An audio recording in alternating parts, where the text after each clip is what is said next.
ನಮಸ್ತೆ ಎಲ್ಲರಿಗೂ, ಹೇಗಿದ್ದೀರಾ? ನನ್ನ ಹೆಸರು ಸಪ್ನಾ. ಸ್ವಾಗತ. ನಾನು ಇವತ್ತು ಮಾಡ್ತಾ ಇದ್ದೀನಿ ಗುಲಾಬ್ ಜಾಮೂನ್. ಗುಲಾಬ್ ಜಾಮೂನ್, ಅದು ಹೆಲ್ದಿಯಾಗಿ. ಹೇಗೆ ಅಪ್ಪ ಆರೋಗ್ಯವಾಗಿ ಮಾಡೋದು? ಡೀಪ್ ಫ್ರೈ ಮಾಡ್ತಾರೆ ಅಂತ. ಡೀಪ್ ಫ್ರೈ ಇಲ್ದಂಗೆ ಮಾಡೋದು ರೀ. ಶುಗರ್ ಇಲ್ಲ, ಮೈದಾ ಇಲ್ಲ, ಡೀಪ್ ಫ್ರೈ ಇಲ್ಲ. ಹೇಗೆ ಮಾಡೋದು ಬನ್ನಿ ನೋಡೋಣ. ಆದರೆ ನಾನು ನಿಮಗೆ ಅದಕ್ಕೂ ಮುಂಚೆ ಒಂದನ್ನು ಹೇಳಬೇಕು ಅಂತ ಇದ್ದೀನಿ. ನಾನು ಈ ರೆಸಿಪಿ ತಗೊಂಡಿರೋದು ಸಾತ್ವಿಕ್ ಇಂಡಿಯನ್ ಫುಡ್ ಬುಕ್ ಅಂತ ಒಂದು ಸಾತ್ವಿಕ್ ಮೂಮೆಂಟ್ನವರು ಬಿಟ್ಟಿರುವಂತಹ ಒಂದು ಬುಕ್ ಇದು. ಈ ಬುಕ್ಕು ನಿಮಗೆ ಆನ್ಲೈನು ಸಿಗುತ್ತೆ ಹುಡುಕಿದ್ರೆ. ಅದರಲ್ಲಿ ಒಂದು ರೆಸಿಪಿ ನಾನು ಮಾಡ್ತಾ ಇದ್ದೀನಿ. ಇದು ಗುಲಾಬ್ ಜಾಮೂನು. ಇದನ್ನು ತುಂಬ ಈಸಿಯಾಗಿ ಸ್ಟೆಪ್ ಬೈ ಸ್ಟೆಪ್ ಎಲ್ಲ ಡೀಟೇಲಾಗಿ ಕೊಟ್ಟಿದ್ದಾರೆ. ಆದರೂ ನಾನು ನಿಮಗೆ ವಿಡಿಯೋದಲ್ಲಿ ಮಾಡಿ ತೋರಿಸ್ತಾ ಇದ್ದೀನಿ. ತುಂಬ ಸುಲಭ ಇದೆ, ಈಸಿಯಾಗಿದೆ, ಟೇಸ್ಟಿಯಾಗೂ ಇರುತ್ತೆ. ಮಾಡಿ ನೋಡಿ ನೀವು ಒಂದ್ಸತಿ ಹೇಗೆ ಅಂತ ನಾನು ಇಲ್ಲಿ ಡೀಟೇಲಾಗಿ ಹೇಳ್ಕೊಡ್ತಿದ್ದೀನಿ, ತೋರಿಸ್ತಾ ಇದ್ದೀನಿ ನೋಡಿ. ಏನೇನು ಇಂಗ್ರೀಡಿಯೆಂಟ್ ಬೇಕಾಗತ್ತೆ ಬನ್ನಿ ನೋಡೋಣ. ಶುರು ಮಾಡೋದಕ್ಕೂ ಮುಂಚೆ ಫಸ್ಟ್ ಸ್ಟೆಪ್ ಮಾಡ್ಕೊಳ್ಳೋಣ. ಓವನ್ನ ಬಿಸಿ ಮಾಡ್ಕೋಬೇಕು, ಪ್ರೀ ಹೀಟ್ ಮಾಡ್ಕೋಬೇಕು. ಅದಕ್ಕೆ ನಾನು ಇಲ್ಲಿ 200 ಡಿಗ್ರಿ ಸೆಲ್ಸಿಯಸಲ್ಲಿ ಇಟ್ಟಿದ್ದೀನಿ. 10 ಮಿನಿಟ್ಸ್ ಸಾಕು. ಇದನ್ನು ಆನ್ ಮಾಡಿ ಪ್ರೀ ಹೀಟ್ ಮಾಡ್ಲಿಕ್ಕೆ ಇಡೋಣ. ಅಲ್ಲಿ ನಾವು ಅಷ್ಟೊತ್ತಿಗೆ ಕಲಿಸ್ಕೊಳ್ಳೋಣ ಹಿಟ್ಟನ್ನು ಗುಲಾಬ್ ಜಾಮೂನ್ ಮಾಡೋದಕ್ಕೆ. ಬನ್ನಿ. ಇವಾಗ ಗುಲಾಬ್ ಜಾಮೂನ್ ಮಾಡಬೇಕಲ್ಲ, ಗುಲಾಬ್ ಜಾಮೂನ್ ಮಾಡಬೇಕು ಫಸ್ಟ್ ಅಂತಂದರೆ ಅದಕ್ಕೆ ಏನೇನು ಬೇಕು ಇಂಗ್ರೀಡಿಯೆಂಟು ನೋಡ್ಕೊಳ್ಳೋಣಂತೆ. ಮೊದಲಿಗೆ ಅದಕ್ಕೆ ಬೇಕಾಗಿರೋದು ಸ್ವೀಟ್ ಪೊಟ್ಯಾಟೊ. ಇದು ಗೆಣಸಿರುತ್ತಲ್ವ, ಬೇಯಿಸ್ಕೋಬೇಕು. ಬೇಯಿಸ್ಕೊಂಡು ನಾನು ತುರ್ಕೊಂಡ್ಬಿಟ್ಟಿದ್ದೀನಿ. ನೀವು ಸ್ಮ್ಯಾಶ್ ಕೂಡ ಮಾಡ್ಕೋಬೋದು. ಇದನ್ನು ಬೆಂದಿರೋವಂಥದ್ದು ಗೆಣಸು 1 ಕಪ್ ಇದೆ. ಇದು ಇದೆ ನೋಡಿ. ಇದೇನು ಅಂದರೆ ಓಟ್ಸ್ ಪುಡಿ. ಓಟ್ಸ್ ಪುಡಿ ನಿಮಗೆ ಸಿಗುತ್ತೆ, ಪೌಡರ್ ಆಗಿರೋದೇ ಸಿಗುತ್ತೆ. ಇಲ್ಲ ಅಂದರೂ ನೀವು ಅದನ್ನು ಗ್ರೈಂಡ್ ಮಾಡ್ಕೊಂಡು ಪೌಡರ್ ಮಾಡ್ಕೋಬೋದು. ಇದು ಓಟ್ಸ್ ಪುಡಿ. ಆಮೇಲೆ ಇದು ಗೋಡಂಬಿ ಇದೆಯಲ್ಲ, ಗೋಡಂಬಿನ ನಾನು ನೆನೆಸಿರೋದಲ್ಲ, ಹಾಗೆಯೇ ಗೋಡಂಬಿನ ಮಿಕ್ಸಿ ಮಾಡ್ಕೊಂಡಿದ್ದೀನಿ. ಇದು 3/4 ಕಪ್ ಬೇಕಾಗತ್ತೆ. ಇದು 1/2 ಕಪ್ ಬೇಕಾಗತ್ತೆ ಓಟ್ಸ್ ಪುಡಿ. ನಾನಿಲ್ಲಿ 2 ಟೇಬಲ್ ಸ್ಪೂನು ಬೆಲ್ಲ ತೊಗೊಂಡಿದ್ದೀನಿ, ಬೆಲ್ಲದ ಪುಡಿ. ಇಲ್ಲಾಂದರೆ ನೀವು ಗ್ರೇಟ್ ಮಾಡ್ಕೋಬೋದು ಬೆಲ್ಲನ. ಓಕೆ, ಅದು 2 ಟೇಬಲ್ ಸ್ಪೂನ್ ಇದೆ. ಪಿಂಚು ಸಾಲ್ಟ್ ಬೇಕಷ್ಟೇ. ಸೀ ಸಾಲ್ಟ್ ತೊಗೊಂಡಿದ್ದೀನಿ, ಪಿಂಚ್ ಒಂದು ಸ್ವಲ್ಪನೇ. ಓಕೆ, ಇವಿಷ್ಟು ಇಂಗ್ರೀಡಿಯೆಂಟು ನಾವು ಒಂದು ದೊಡ್ಡ ಪಾತ್ರೆಯಲ್ಲಿ ತೊಗೊಳ್ಳಿ. ಮಿಕ್ಸಿಂಗ್ ಬೌಲ್ ಏನಾರು ಇದ್ದರೆ ನನಗಿದು ಸಿಕ್ತು, ಇದು ತೊಗೊಂಡಿದ್ದೀನಿ.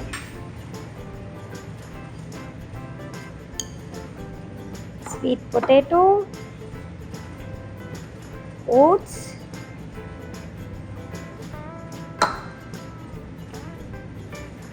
ಕ್ಯಾಶ್ಯೂಸ್, ಜಾಗ್ರಿ,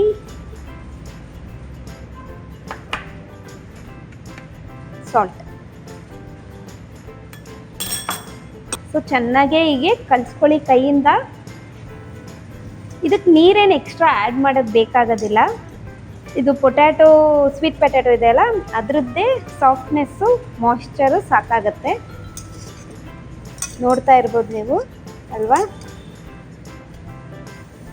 ಇವಾಗ ಇದನ್ನು ಚಿಕ್ಕ ಚಿಕ್ಕದು ಬೌಲ್ಗಳು ಮಾಡ್ಕೊಳ್ಳೋಣ. ನೀವು ಇದು ಎಕ್ಸಾಕ್ಟಾಗಿ ಬೇಕು ಅಂದರೆ ಒಂದು ಅರ್ಧ ಹಿಂಗೆ ಕಟ್ ಮಾಡಿಕೊಂಡು ಮಾಡ್ಕೋಬೋದು. 13 ಬಾಲ್ಗಳನ್ನ ಆರಾಮಾಗಿ ಕರೆಕ್ಟಾಗಿ ಮಾಡ್ಕೋಬೋದು. ಇದರಲ್ಲಿ ಈ ಥರ ಡಿವೈಡ್ ಮಾಡಿಕೊಂಡ್ರೆ ಈಸಿ ಇರುತ್ತೆ. ಥರ ಬಾಲ್ಸ್ ಮಾಡಿ ಇಟ್ಕೊಳ್ಳಿ. ಒಂಚೂರು ಸೈಜ್ ಆ ಕಡೆ ಈ ಕಡೆ ಆದರೂ ಪರವಾಗಿಲ್ಲ ಅಲ್ವಾ. ನಾನು ಸ್ವಲ್ಪ ದೊಡ್ಡದು ಮಾಡ್ತಾ ಇದ್ದೀನಿ ನೋಡಿ, ಇಷ್ಟು ದೊಡ್ಡದಾಗತ್ತೆ. ನಿಮಗೆ ಬೇಕು ಅಂದರೆ ಚಿಕ್ಕದು ಮಾಡ್ಕೊಳ್ಳಿ, ಯಾವ ಥರನಾದರೂ ಬೇಕಂದರೆ ಮಾಡಿ.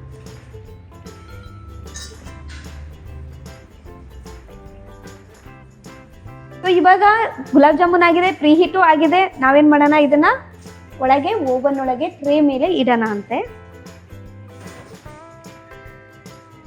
ಇವಾಗ ನಾನು ಬಾಲ್ಸ್ನ ಇಟ್ಟಿದ್ದೀನಿ. ಎಲ್ಲ ಬಾಲ್ ರೆಡಿ ಇದೆ, ಓವನಲ್ಲಿದೆ. ಎಷ್ಟು ನಿಮಿಷ? 12 ನಿಮಿಷ. 12 ನಿಮಿಷ ಇರಿ. 200 ಇರಲಿ. ಮೇಲಿಂದು ಕೆಳಗಿಂದು ಕಾಯಿಲ್ ಎರಡೂ ಆನ್ ಆಗಿರಲಿ. 12 ನಿಮಿಷ ಆದಮೇಲೆ ಬಂದು ನೋಡೋಣ. ಅದರೊಳಗೂ ಮಧ್ಯೆ ಬಂದು ನೋಡಿದ್ರೆ ಪರವಾಗಿಲ್ಲ, ಬಂದು ನೋಡ್ತಾ ಇರಿ ಏನಾಗ್ತಾ ಇದೆ ಅಂತ. ಒಂದು ಕಣ್ಣು ಇಟ್ಟಿರ್ಬೇಕಲ್ವ. ಅಷ್ಟರೊಳಗೆ ನಾವು ಸಿರಪ್ ಮಾಡ್ಕೊಂಬಿಡೋಣ, ಜಾಗ್ರಿ ಸಿರಪ್ನ. ಬನ್ನಿ. ಇವಾಗ ಸಿರಪ್ನ ಮಾಡ್ಕೊಳ್ಳೋಣಂತೆ. ಸಿರಪ್ ಮಾಡ್ಕೊಳೋದಕ್ಕೆ ಏನೇನು ಬೇಕು? ಜಾಗ್ರಿ ಸಿರಪ್ಗೆ ಜಾಗ್ರಿನೇ ಬೇಕಾಗುತ್ತೆ. ಬೆಲ್ಲ ನಾನು ಆರ್ಗ್ಯಾನಿಕ್ ತೊಗೊಂಡಿದ್ದೀನಿ. ಚೆನ್ನಾಗಿರೋದು ತೊಗೊಳ್ಳಿ, ಒಳ್ಳೆ ಕ್ವಾಲಿಟಿದು. ಬೆಳ್ಳಗಿರೋದು ತೊಗೋಬೇಡಿ, ಸ್ವಲ್ಪ ಕಪ್ಪಗಿದ್ರೇ ಒಳ್ಳೆಯದು. ಬೆಲ್ಲ 1 ಕಪ್ ತೊಗೊಳ್ಳಿ. ಇದು ಏಲಕ್ಕಿ ಪುಡಿ. ಏಲಕ್ಕಿ ಪುಡಿ ಒಂದು 1/8 ಟೀ ಸ್ಪೂನ್ ಅಥವಾ 1/4 ಆದರೂ ತೊಗೋಬೋದು. ಇದು ಕೇಸರಿ. ಸ್ವಲ್ಪ ತಗೊಳ್ಳಿ, ಒಂದು 8 ಕಡ್ಡಿ ಅಂತೀವಲ್ಲ ಆ ಥರ ತಗೊಳ್ಳಿ. ಅದನ್ನು ಸ್ವಲ್ಪ ನೀರಲ್ಲಿ ಹಾಕಿಡಿ. ನಾನು ಉಪ್ಪು ತೊಗೊಂಡಿದ್ದೀನಿ, ಚಿಟಿಕೆ ಉಪ್ಪು ಸ್ವಲ್ಪ, ಇವು 3 ಆಮೇಲೆ ಹಾಕೋಣ. ಇಲ್ಲಿ ಏನು ತೊಗೊಂಡಿದ್ದೀನಿ ನೋಡಿ, ನೀರು ತೊಗೊಂಡಿದ್ದೀನಿ, 1.5 ಕಪ್ ನೀರಿದೆ. ಸೊ 1 ಕಪ್ ಬೆಲ್ಲಗೆ 1.5 ಕಪ್ ನೀರು. ನಾವು ಇವೆರಡು ಹಾಕಿಬಿಟ್ಟು ಬಿಸಿ ಮಾಡೋಣಂತೆ, ಕರಗಿಸ್ಕೊಳ್ಳೋಣ ಬೆಲ್ಲನ, ಸಿರಪ್ ಮಾಡ್ಕೊಳ್ಳೋಣ. ಒಂದು 10 ನಿಮಿಷ ಆಗುತ್ತೆ, ಅದಕ್ಕೂ ಕಡಿಮೆ ಆದರೂ ಪರವಾಗಿಲ್ಲ. ನೋಡಿ 10ರಿಂದ 12 ನಿಮಿಷನೂ ಆಗಬಹುದು ಅಂತ ಅನಿಸುತ್ತೆ. ಸೊ ಲೆಟ್ಸ್ ಸಿ, ನೋಡೋಣ ಹೇಗೆ ಅಂತ. But it's depend on stove ಕೂಡ ಸಿಮ್ಮರ್ ಆಗಿದೆ, ಚಿಕ್ಕದಾಗಿದೆ. ನಾನು ಎಲೆಕ್ಟ್ರಿಕ್ ಸ್ಟವ್ ಯೂಸ್ ಮಾಡ್ತಾ ಇದ್ದೀನಿ, ಹಾಗಾಗಿ ನನಗೆ ಗೊತ್ತಿಲ್ಲ ಇದಕ್ಕೆ ಎಷ್ಟು ಟೈಮ್ ಬೇಕಾಗುತ್ತೆ, ನೋಡಿಕೊಂಡು ಮಾಡ್ತೀನಿ. ಸೊ ಇದನ್ನು ಬೆಲ್ಲನ ಆ್ಯಡ್ ಮಾಡ್ಕೊಳ್ಳೋಣ. ಫಸ್ಟು ವಾಟರ್,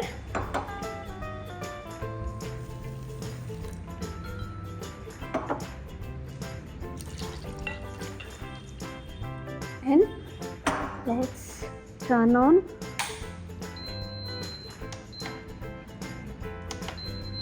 ಇದನ್ನ ಬಿಸಿ ಮಾಡ್ತಾ ಇದ್ದೀನಿ, ಕರಗಲಿ ಇದು ಕರಗಿದ್ರೆ ಸಾಕು ಅನಿಸುತ್ತೆ. ಕರಗಿದ ಮೇಲೆ ತುಂಬ ಗಟ್ಟಿಯನ್ನು ಮಾಡ್ಕೋಬೇಡಿ, ಎಳೆ ಪಾಕ ಅಂತೀವಲ್ಲ ಆ ಥರ ಎಳೆ ಪಾಕ ಇರಬೇಕು. 1 ಸ್ಟ್ರಿಂಗ್ ಅಂತೀವಲ್ಲ, ಎಳೆ ಪಾಕ. ಇವಾಗ ನಾನು ಜಾಗ್ರಿ ಸಾಕು ಅನಿಸುತ್ತೆ, ತುಂಬಾನು ಬೇಡ ನೋಡಿ, ಎಳೆ ಪಾಕನೂ ಬೇಡ, ಇಷ್ಟು ಸಾಕು. ಇಷ್ಟು ಕರಗಿದೆ, ಯಾಕೆಂದರೆ ಅದು ಗುಲಾಬ್ ಜಾಮೂನ್ ಎಲ್ಲ ರಸ ಹೀರ್ಕೋಬೇಕು, ಹಾಗಾಗಿ ಗಟ್ಟಿ ಪಾಕ ಮಾಡಬಾರ್ದು. ಇದನ್ನು ಏನು ಅಂತಂದರೆ ಗುಲಾಬ್ ಜಾಮೂನ್ ಹಾಕಿದ ಮೇಲೂ ನಾವು 10 ನಿಮಿಷ ಬಿಸಿ ಮಾಡಬೇಕಾಗತ್ತೆ. ಹಾಗಾಗಿ ಇದನ್ನ ಇವಾಗ ಈ ಸ್ಟೇಜಿಗೆ ಸಾಕು ಅಂತ ನನಗೆ ಅನ್ನಿಸ್ತಾ ಇದೆ. ಕರಗಿದೆ, ಬೆಲ್ಲ ಅಂತೂ ಕರಗಿದೆ, ಒಂದು ಸ್ವಲ್ಪ ಹೊತ್ತು ಬಿಸಿನೂ ಆಗಿದೆ ಚೆನ್ನಾಗೆ. ಇವಾಗ ಏನು ಮಾಡೋಣ ಅಂತಂದರೆ ಏಲಕ್ಕಿ ಪುಡಿ ಹಾಕೋಣ. ಸೊ ಏಲಕ್ಕಿ ಪುಡಿ ಇದಕ್ಕೆ ಹಾಕೋಣ, 1/8 tea spoon. Cardamom powder, saffron,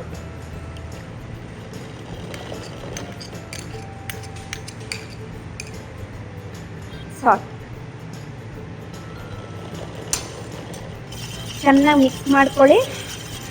ಆಮೇಲೆ ಇದನ್ನು ಸ್ವಿಚ್ ಆಫ್ ಮಾಡಿ ಮುಚ್ಚಿ ಇಡೋಣಂತೆ, ಅದು ಬಾಲ್ಸ್ ಆಗೋ ತನಕ, ರೆಡಿ ಆಗೋ ತನಕ. ಓಕೆ, ಅದನ್ನು ನಾವು ಇದ್ರೊಳಗೆ ಹಾಕಬೇಕಾಗತ್ತೆ, ಅಲ್ಲಿ ತನಕ ಇದನ್ನು ಮುಚ್ಚಿಟ್ಟು. ಸೊ ಇವಾಗ ಓವನ್ ಆಫ್ ಆಗಿದೆ, 12 ಮಿನಿಟ್ಸ್ ಕುಕ್ ಆಗಿದೆ. 1 ನಿಮಿಷ ನಾನು ಜಾಸ್ತಿನೂ ಇಟ್ಟೆ, 13 ಮಿನಿಟ್ಸ್ ಇಟ್ಟೆ. ನೋಡೋಣ. ವಾವ್, ಫುಲ್ ಕರೆಕ್ಟಾಗಿ ಎಕ್ಸಾಕ್ಟಾಗಿ ಆಗಿದೆ, ಚೆನ್ನಾಗಾಗಿದೆ ನೋಡಿ, ಎಷ್ಟು ಚೆನ್ನಾಗಾಗಿದೆ ಅಲ್ವಾ? ಓಕೆ, ಈ ಥರನೇ ಆಗಬೇಕು ನೋಡಿ ಬಾಲ್ಸು. ಇದು ಬಿಸಿ ಇರುವಾಗಲೇ ನಾವು ಇದ್ರೊಳಗೆ ಹಾಕ್ಬಿಡೋಣ ಸಿರಪ್ಪಲ್ಲಿ. ಬನ್ನಿ ಹಾಕೋಣ. ಸೊ ಈ ಥರ ನೀವು ಇವಾಗ ಒಂದೊಂದೇ ಬಾಲ್ ತಗೊಳ್ಳಿ, ಮೆಲ್ಲಕ್ಕೆ ಇದ್ರೊಳಗೆ ಹಾಕ್ಬಿಡಿ. ಮಧ್ಯದಲ್ಲಿ ನಾವು ಸ್ಟಿರ್ ಮಾಡಬೇಕಾಗತ್ತೆ, ಅಲ್ಲ ಕೈಯಾಡಬೇಕಾಗತ್ತೆ. ಇದು ನೀರಾಗೆ ಇರಬೇಕು, ಒಂದು ಸ್ವಲ್ಪ, ತುಂಬ ಎಳೆ ಪಾಕನೂ ಬೇಡ, ಅದಕ್ಕಿಂತ ಮುಂಚೆನೇ ತೆಗೀರಿ, ಯಾಕೆಂದರೆ ಅದು ಒಳಗೆ ಅಬ್ಸರ್ವ್ ಮಾಡ್ಕೋಬೇಕು ಇದ್ರ ಒಳಗಡೆ, ಹಾಗಾಗಿ.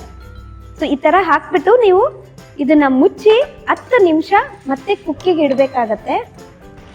ಸೊ ಇದನ್ನು ಮಧ್ಯದಲ್ಲಿ ಕೈಯಾಡಲು ಬೇಕಾಗತ್ತೆ. ಸೊ ಒಂದು 10 ನಿಮಿಷ ಇದನ್ನು ಮುಚ್ಚೋದೇನು ಬೇಡ, ಹಾಗೆ ಒಂದು ಸ್ವಲ್ಪ ಸ್ಟಿರ್ ಮಾಡ್ತಾ ಇರಿ ಮಧ್ಯದಲ್ಲಿ. ತುಂಬ ಒಡೆದೋಗೋ ಥರ ಸ್ಟಿರ್ ಮಾಡಬೇಡಿ, ಬಾಲ್ಸು ಕೆಳಗಿಂದು ಎಲ್ಲ ಇರುತ್ತಲ್ಲ ಮೇಲೆ ಬರಲಿ ಅಂತ, ಅಷ್ಟೇ ಕ್ಲೀನಾಗಿ ಇವನ್ನಾಗಿ ಆಗಲಿ ಅಂತ. ಒಂದು 10 ನಿಮಿಷ ಬಿಸಿ ಮಾಡಬೇಕಾಗತ್ತೆ. ಓಕೆ, ಅದು ಹೀರ್ಕೋಬೇಕು ಎಲ್ಲ, ಹಾಗಾಗಿ. ಸೊ ತುಂಬ ಚೆನ್ನಾಗಿದೆ ರೀ, ನೋಡ್ರಿ ಹೇಗೆ ಬಂದಿದೆ ಅಂತ.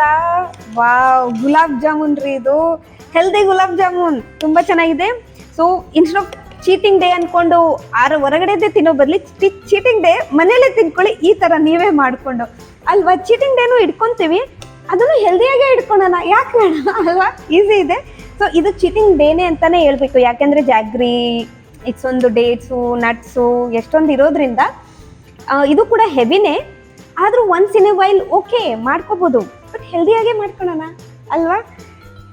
ನಿಜವಾಗ್ಲೂ ನಾನು ಹೇಳ್ತೀನಿ, ಹೊರಗಡೆ ಗುಲಾಬ್ ಜಾಮೂನ್ ನೋ ಅಂತ ಹೇಳ್ಬಿಡಿ, ಇದನ್ನು ಮಾಡೋಣ ಗುಲಾಬ್ ಜಾಮೂನ್ ನಾವೇ ಹೆಲ್ದಿಯಾಗೆ.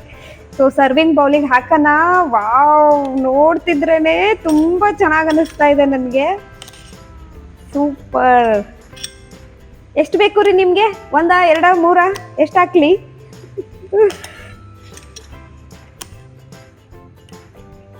ಸೂಪರ್ ಆಗಿದೆ. ರಸನೂ ಬೇಕಂದರೆ ಹಾಕ್ಕೋಬೋದು. ಇದಕ್ಕೆ ಏನಾದರೂ ಟಾಪಿಂಗ್ಸ್ ಕೂಡ ಆ್ಯಡ್ ಮಾಡ್ಬೋದು. ನೋಡ್ರಿ ಇಲ್ಲಿದೆ ರೆಡಿ ಗುಲಾಬ್ ಜಾಮೂನು. ಬಿಸಿ ಇದೆ ರೀ ಇನ್ನೂ. ನಾನು ವೇಟ್ ಮಾಡ್ತಾ ಇದ್ದೀನಿ ತಣ್ಣಗಾಗ್ಲಿಕ್ಕೆ. ಟೇಸ್ಟ್ ಮಾಡಿ ನೋಡೋಣ ಹೇಗಿದೆ ಅಂತ. ವಾವ್, ಹಾಗೇನೆ ಕೂಡ ಮುರಿಯುತ್ತೆ. ಸೊ ಇನ್ನೂ ಒಂದು ಸ್ವಲ್ಪ ಹೀರ್ಕೋಬೋದಾಗಿತ್ತು, ಒಳಗಡೆ ಇನ್ನೂ ಹೀರ್ಕೊಂಡಿಲ್ಲ. ನಾವು ಇನ್ನೂ ಚೂರು ಎಳೆ ಪಾಕ ಮಾಡ್ಬೇಕಿತ್ತ ಏನೋ, ಇನ್ನೂ ಬೆಲ್ಲ ಅಲ್ವಾ. ಸೊ ಇವಾಗ ನೋಡೋಣ ಟೇಸ್ಟ್.